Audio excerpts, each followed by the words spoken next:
57 அதனுடைய 12வது வசனம், எருசலேமே கர்த்தரை ஸ்தோத்திரி, சீயோனே உன் தேவனை துதி.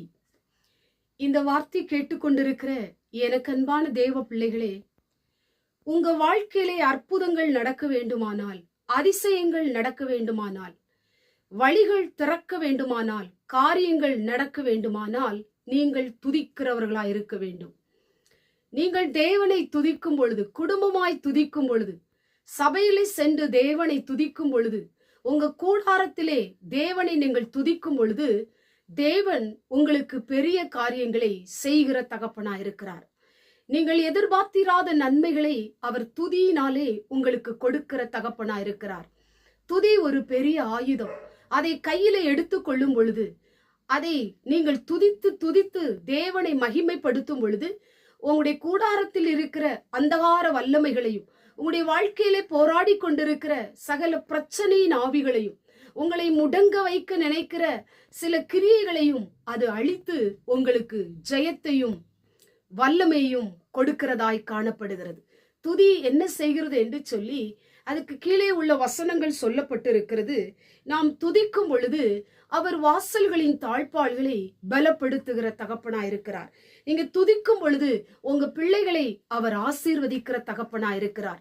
நீங்கள் துதிக்கும் பொழுது உங்களுடைய எல்லைகளை சமாதானமாய் மாற்றுகிற தகப்பனா இருக்கிறார். நீங்கள் துதிக்கும் பொழுது உச்சிதமான ஆசீர்வாதத்தை கொடுத்து உங்களை நிரப்புகிற தகப்பனா இருக்கிறார். இந்த கண்பான தேவ பிள்ளைகளே, பிரச்சனையா, போராட்டமா, சோர்வா, வியாதியா, மனமுறைவா, இன்னும் சகல காரியத்திலே நீங்கள் கட்டப்பட்டு இருக்கிறீங்களா? நீங்க ஆண்டவரை நோக்கி துதிங்க.